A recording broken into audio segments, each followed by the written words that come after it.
30 കൊല്ലം മുമ്പ് മറിയം ടേസ്റ്റി കിച്ചണിലെ മറിയം ഒരു dragon fruit എനിക്ക് ദുബായിൽ നിന്ന് കൊണ്ടുവന്ന്.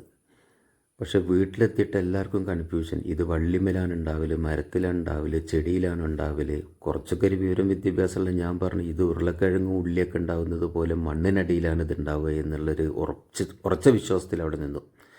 ഏതാണെങ്കിലും വീട്ടിലും ഇതുപോലെ ഒരു ഡ്രാഗൺ ഫ്രൂട്ട് ഉണ്ടായി. അതിൻ്റെ വളർച്ചയുടെ ഓരോരോ ഘട്ടങ്ങളൊക്കെ ഇങ്ങനെ രസകരമായിട്ട് ഞങ്ങളതങ്ങനെ പകർത്തി. പക്ഷേ എല്ലാവരുടെ വീട്ടിലും ഈ സാധനം ഉണ്ടാവും. പണ്ട് തായ്ലൻഡ്, മലേഷ്യ, സിംഗപ്പൂർ ഭാഗത്തൊക്കെ ഉണ്ടായിരുന്നുവെങ്കിൽ നമ്മുടെ നാട്ടിൻപുറത്തും ഇത് ധാരാളം ഉണ്ടാവും.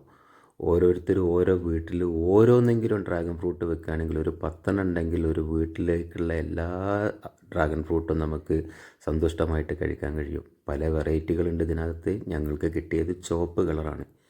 ഇതിനകത്ത് വെള്ള അത്ര ടേസ്റ്റ് ഇല്ല, പക്ഷേ ചുവപ്പ് വല്ലാത്ത മധുരമാണ്. അതൊക്കെ അത് വീട്ടിലൊന്നുണ്ടാവുമ്പോൾ കട്ട് ചെയ്ത് കഴിക്കുന്നതിൻ്റെ ഒരു രസമുണ്ടല്ലോ, അത് വേറെ തന്നെയാണ്.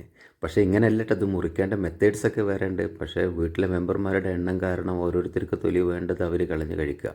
ഉഷാറാണ്.